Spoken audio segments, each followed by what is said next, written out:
दोस्तों, आज हम इस क्लास में उत्तर प्रदेश शिक्षक पात्रता परीक्षा में यूपी टेट के जो पेपर फर्स्ट होता है उसमें जो सीडीपी आती है 30 नंबर की, उसका एक सॉल्व पेपर 2 फरवरी 2016 का पेपर सॉल्यूशन सहित आपको करवाएंगे।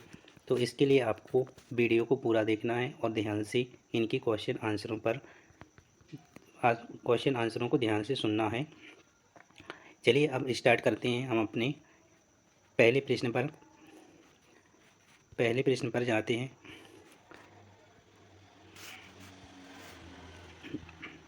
ये बाल विकास के सभी प्रश्न हैं। बाल विकास में पहला जो आपका प्रश्न है, पहला प्रश्न है आपका,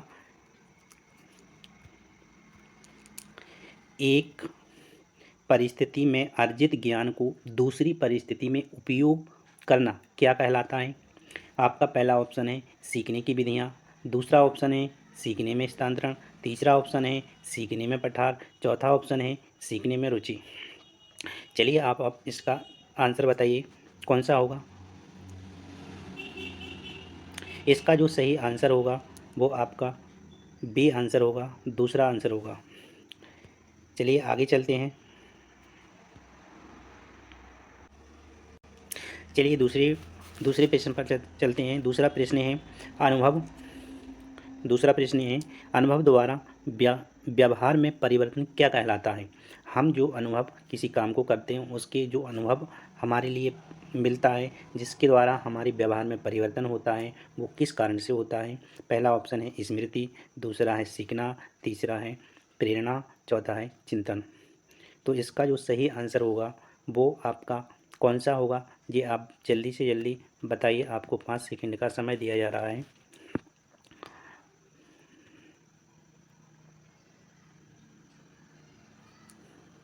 इसका जो राइट आंसर होगा वो आपका सीखना होगा। हमारे अनुभव के द्वारा जो व्यवहार में परिवर्तन आता है वो सीखने के द्वारा ही परिवर्तन आता है। यदि हमने कुछ सीखा ही नहीं है तो हम अपने व्यवहार में उसको नहीं उतार पाएंगे। उसको हम अपने जीवन में किस प्रकार से उसमें परिवर्तन लाना है वो बिल्कुल भी बिना सीखे कुछ नहीं कर सकते हैं। इसलिए इसका जो राइट आंसर होगा वो आपका बी होगा। प्रश्न क्रमांक 3 पर चलते हैं।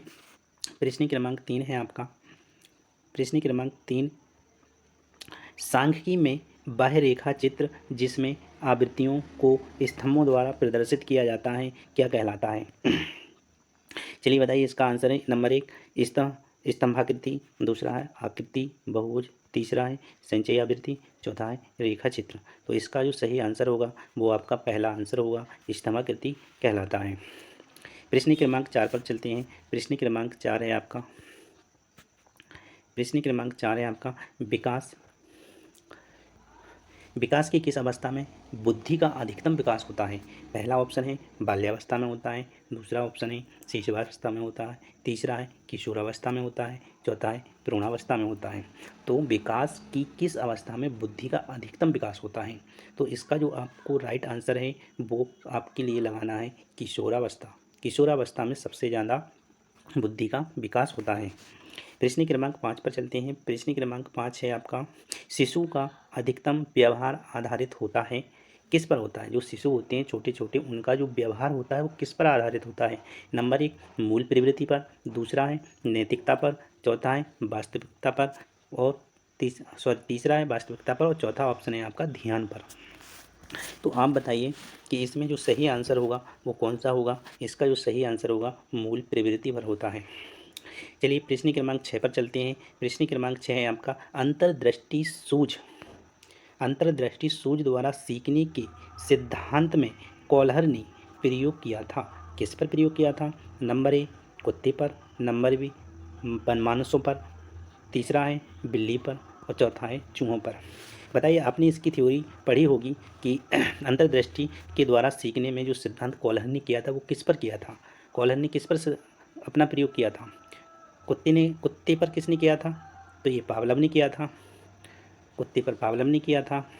वनमानुष्य पर किसने किया था? आप अपना इसके जो आंसर हैं आप इसमें कमेंट करके आप वीडियो के अंत में बताएंगे कि 6 नंबर प्रश्न में किस पर किसने प्रयोग किया था। ये आपके लिए होमवर्क में है, इसमें आप कमेंट करेंगे। तो इसका जो आप सही आंसर बताएंगे। तो इसका जो सही आंसर है वनमानसों पर किया था। ठीक है, आगे चलते हैं, प्रश्न क्रमांक 7 पर चलते हैं। प्रश्न क्रमांक 7 क्या है? प्रश्न क्रमांक 7 है आपका कि यह आवश्यक नहीं है कि उच्च बुद्धि लब्धि वाले बच्चे डैश में भी उच्च होंगे। डैश मतलब सृजन, नंबर 1 सृजनशीलता में, नंबर 2 अध्ययन में, नंबर 3 विश्लेषण करने में, नंबर 4 अच्छे अंक प्राप्त करने में। तो किस में उच्च होंगे? यदि आवश्यक नहीं है कि उच्च बुद्धि वाले बच्चे डैश में भी उच्च होंगे, तो इसका जो सही आंसर होगा इसका सृजनशीलता होगा। यह आवश्यक नहीं होता है कि उच्च बुद्धि लब्धि वाले भी बच्चे सृजनशीलता वाले हों। तो इसका जो सही आंसर होगा ए आंसर है इसका। अब चलते हैं प्रश्न क्रमांक 8 पर। प्रश्न क्रमांक 8 पर क्या है कि ध्यान को केंद्रित करने की आंतरिक दिशा कौन सी होती है? जो अपन ध्यान केंद्रित करते हैं उसकी जो आंतरिक दिशा होती है वो किस कारण से होती है? अवधि पर होती है, नवीनता से होती है, रुचि से होती है और आकार से होती है। इसका जो सही आंसर है वो आपका रुचि आएगा, क्योंकि ध्यान को केंद्रित हम तभी कर सकते हैं जब उस पर हमारे लिए रुचि हो सीखने में, तभी हम उस पर ध्यान केंद्रित कर सकते हैं। चलिए अगले प्रश्न पर चलते हैं। प्रश्न क्रमांक 9। प्रश्न क्रमांक 9 है, निम्न में से किस विधि का उपयोग स्मृति के मापन के लिए नहीं किया जाता है? स्मृति के मापन में नहीं किया जाता है, तो इसका पहला आंसर है पहला ऑप्शन है प्रत्याहान विधि, दूसरा है तार्किक विधि, तीसरा है पहचान विधि, चौथा है पुनः सीखना विधि। तो इसका जो सही आंसर है वो आप किस पर मानते हैं?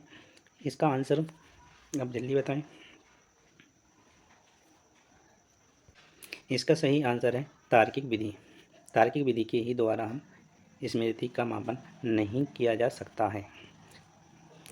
चलिए अगले प्रश्न पर चलते हैं। अगला प्रश्न है हमारा प्रश्न क्रमांक 10। प्रश्न क्रमांक 10 में क्या है? इसमें प्रासंगिक अंतर्बोध परीक्षण TAT का विकास डैश के द्वारा किया गया था।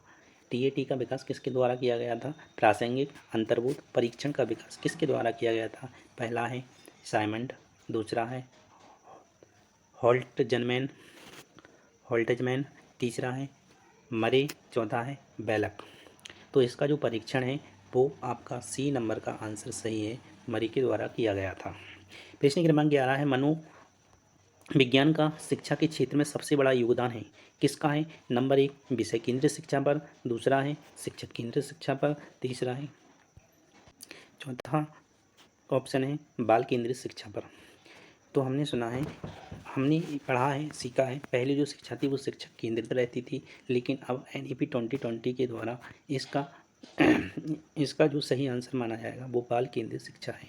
बालक को केंद्र में रख करके उसकी क्षमता को ध्यान में रख करके उसके लिए बालक के अनुसार ही शिक्षा प्रदान की जाती है। प्रश्न क्रमांक 12 पर चलती है। प्रश्न क्रमांक 12 में क्या है? निम्नलिखित में से कौन सी वृद्धि और विकास के सिद्धांतों से संबंधित नहीं है? नंबर 1 निरंतरता का सिद्धांत, दूसरा है वर्गीकरण का, तीसरा है समन्वयन का सिद्धांत, चौथा है व्यक्तित्व का सिद्धांत। इसका जो सही आंसर होगा वो वर्गीकरण का सिद्धांत होगा। चलिए प्रश्न क्रमांक 13 पर चलते हैं। प्रश्न क्रमांक 13 है, कक्षा शिक्षण में पाठ प्रस्तावना सोपान सीखने के किस नियम पर आधारित है? जो अपन सोपान सीखते हैं, सोपान सर्वोपरि आपने पढ़ा होगा, सुनना, बोलना, पढ़ना, लिखना, ये क्या है? सोपान होते हैं। तो वो सीखने किस नियम पर आधारित होते हैं? तो इसका आपके लिए बताना है। नंबर 1 है ऑप्शन आपका प्रभाव का नियम, दूसरा ऑप्शन है सादृश्यता का नियम, तीसरा है तत्परता का नियम, चौथा है साहचर्य का नियम। तो इसमें से जो सही आंसर होगा आपका वो तीसरे नंबर का होगा, तत्परता के नियम पर सीखा जाता है ये। प्रश्न क्रमांक 14 पर चलते हैं। प्रश्न क्रमांक 14, संप्रत्यय निर्माण का प्रथम सोपान क्या है? संप्रत्यय निर्माण का जो प्रथम सोपान होता है वो कौन सा होता है? ऑप्शन है आपका सामान्यीकरण, दूसरा है विभेदीकरण, तीसरा है प्रत्यक्षीकरण, चौथा है पृथक्करण। तो इसका जो 14 का जो सही आंसर होगा वो तीसरा होगा प्रत्यक्षीकरण। प्रश्न क्रमांक 15 पर चलते हैं। प्रश्न क्रमांक है, प्रेक्षणात्मक अधिगम संप्रत्यय डैश डैश द्वारा दिया गया था। नंबर 1 टॉलमैन, दूसरा है बंडूरा, तीसरा है थॉर्नडाइक, चौथा है कॉलर। इसका आप आंसर बताइए। इसका जो सही आंसर है वो बंडूरा के द्वारा। चलिए प्रश्न क्रमांक 16 पर चलते हैं। प्रश्न क्रमांक 16, अधिगम में खाली स्थान ने प्रभाव का नियम दिया था। अधिगम में प्रभाव का नियम किसने दिया था? तो आपका जो पहला ऑप्शन है वो पावलोव है, दूसरा स्किनर है, तीसरा वाटसन है, चौथा थॉर्नडाइक है। तो इसमें से किसने अधिगम में प्रभाव का नियम दिया था? तो इसका जो सही आंसर है वो थॉर्नडाइक ने दिया था। प्रश्न क्रमांक 17, अवधान के आंतरिक अथवा व्यक्तिनिष्ठ निर्धारक हैं। अवधान के आंतरिक अथवा व्यक्तिनिष्ठ निर्धारक कौन कौन है? पहला ऑप्शन है आपका रुचि, लक्ष्य, अभिवृत्ति। दूसरा है उद्दीपक, वस्तु और प्रविधि। तीसरा है प्रकाश, ध्वनि, गंध। चौथा है पुरस्कार, दंड, प्रोत्साहन। तो इनमें से सही आंसर कौन सा है?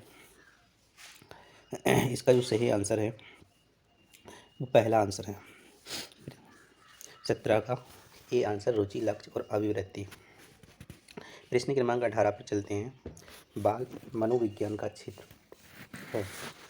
बाल मनोविज्ञान का क्षेत्र कौन सा है? तो ए ऑप्शन है केवल शिशुअवस्था की विशेषताओं का अध्ययन किया जाता है। दूसरा है केवल गर्भावस्था की विशेषताओं का अध्ययन किया जाता है। तीसरा है केवल बाल्यावस्था की विशेषताओं का अध्ययन किया जाता है। तो इसका जो चौथा आंसर है गर्भावस्था से किशोरावस्था की विशेषताओं का अध्ययन किया जाता है। तो आपको बताना है इसमें से सही आंसर कौन सा है। क्या बाल मनोविज्ञान के अंतर्गत केवल शिशुअवस्था का अध्ययन होता है? नहीं, ना ही गर्भावस्था का अध्ययन होता है। केवल जो केवल शब्द लगे हैं ये नेगेटिव शब्द हैं। सिर्फ एक ही अवस्था का वर्णन नहीं किया जाता है उसमें। उसका अध्ययन गर्भावस्था से लेकर के किशोरावस्था की विशेषताओं का अध्ययन किया जाता है बाल मनोविज्ञान में। तो इसका सही आंसर डी हो जाएगा। आगे चलती है। प्रश्न क्रमांक 19,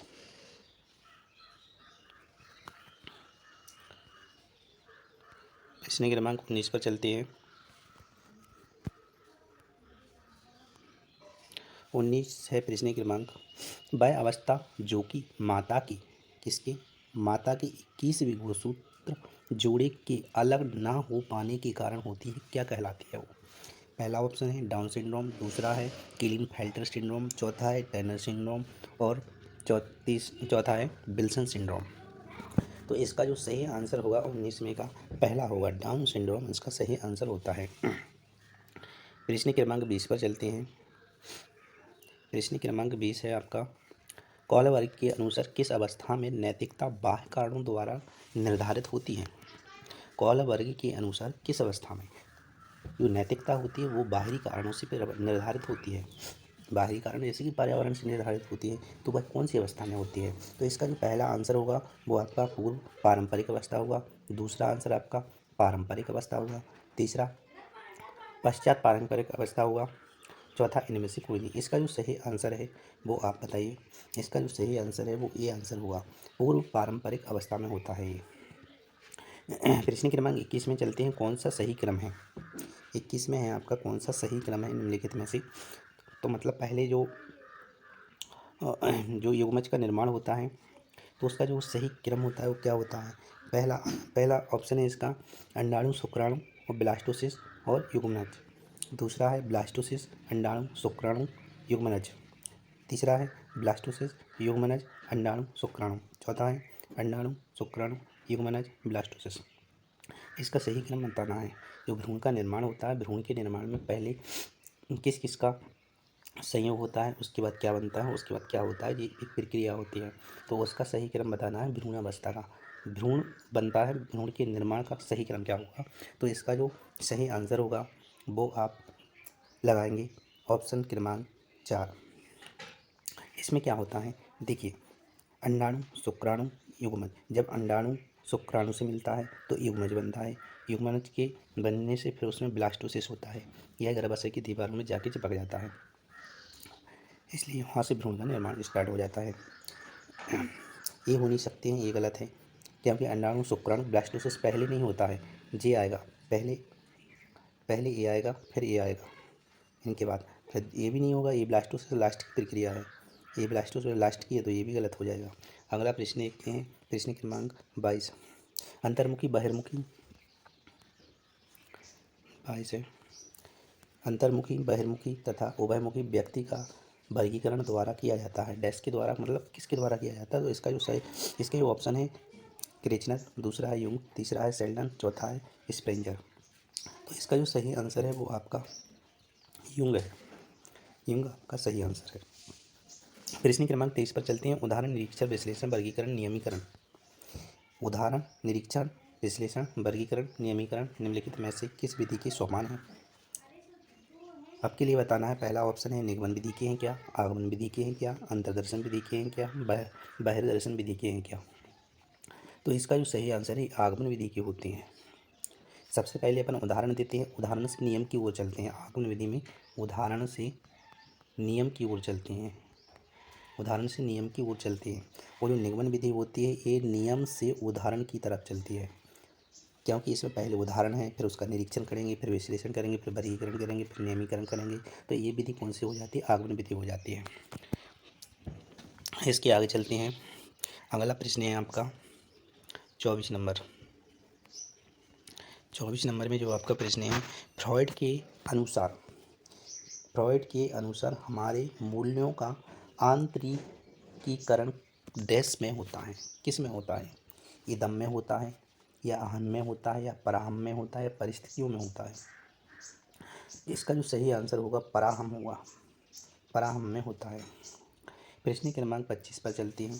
प्रश्न क्रमांक 25 में है व्यवहारवादी खाली स्थान ने कहा है। जो व्यवहारवादी वैज्ञानिक थे,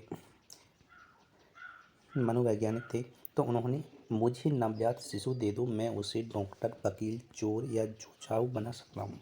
तो इसमें किसने किया था? एक बोला था किसने? फ्रीमैन है, और ऑप्शन न्यूमैन है, वाटसन है, हॉलजिंगर है। तो ये बात यह कथन किसने बोला था? यह मनोविज्ञान में एक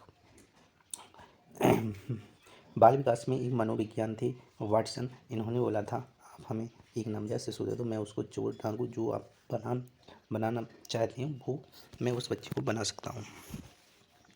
प्रश्न क्रमांक 25 के बाद चलते हैं 26 पर। प्रश्न क्रमांक 25 के बाद 26 पर चलते हैं।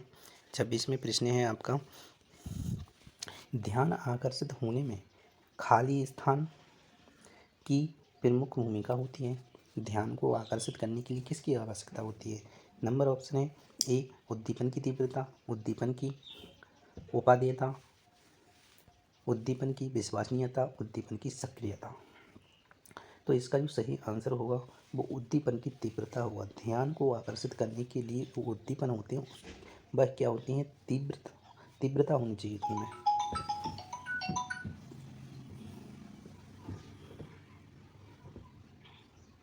तीव्रता होना चाहिए उसमें। चलिए अब आगे चलते हैं। प्रश्न क्रमांक 27।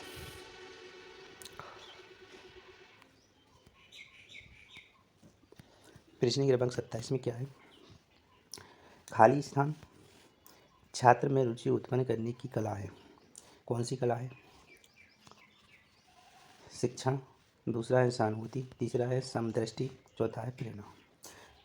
देखो, शिक्षण छात्र में रुचि उत्पन्न करने की कला है। शिक्षण से नहीं होता, शिक्षण से तो सीखता है। सहानुभूति से भी नहीं होता है, समदृष्टि से नहीं होता है, समान दृष्टि से नहीं होगा।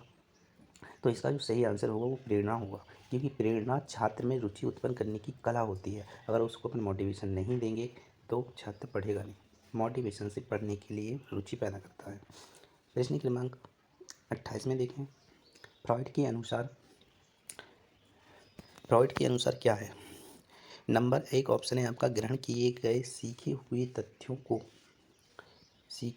तथ्यों को धारण करने या पुनः स्मरण करने की असफलता को विस्मरण कहते हैं। विस्मरण का अर्थ है, ऑप्शन दूसरा है, विस्मरण का अर्थ है किसी समय प्रयत्न करने पर भी किसी पूर्व अनुभव का स्मरण करने या पहले की सीखी हुई किसी क्रिया को करने की असफलता है। तीसरा ऑप्शन है, विस्मरण वह प्रवृत्ति है जिसके द्वारा दुखद अनुभवों को स्मृति से अलग कर दिया जाता है। चौथा ऑप्शन है, उपरोक्त में से कोई नहीं। तो फ्रॉइड के अनुसार क्या है? फ्रॉइड के अनुसार है आपका विस्मरण वह प्रवृत्ति है जिसके द्वारा दुखद अनुभवों को स्मृति से अलग कर दिया जाता है। प्रश्न क्रमांक 29 पर चलते हैं। क्लियर। प्रश्न क्रमांक 29 पर चलते हैं। 29 से आपका SOR किसके द्वारा प्रस्तावित किया गया था? वाटसन के द्वारा, कॉफका के द्वारा, कॉलर के द्वारा, गेस्टाल्टवादी मनोवैज्ञानिकों के द्वारा, किसके द्वारा किया गया था? 29 का जो सही आंसर है वो वाटसन के द्वारा SOR प्रस्तावित किया गया था। प्रश्न क्रमांक 30 है आपका वह मापनी जिसमें प्रश्न क्रमांक 30 है आपका वह मापनी जिसमें अंतराल मापनी के समस्त गुण के साथ परम शून्य भी हो कहलाती है। नामती मापनी, क्रम सूचक मापनी, अंतराल मापनी और अनुपात मापनी। तो इसका जो सही आंसर होगा वो आपका होगा अनुपात मापनी। ये आपके 30 क्वेश्चन हुए हैं। ये CDP के 30 क्वेश्चन हैं जो 2016 के पेपर में 1 से 5 तक या प्राइमरी के पेपर में आए हुए थे। इनको आप ध्यान से पढ़ेंगे। ये आपके प्रीवियस के PYQ हैं। ठीक है। इसी प्रकार के अन्य वीडियो प्राप्त करने के लिए या उनका नोटिफिकेशन प्राप्त करने के लिए आप हमारे चैनल को सब्सक्राइब और बेल आइकन को सब्सक्राइब कर लीजिए। वीडियो को लाइक और शेयर कीजिए। धन्यवाद।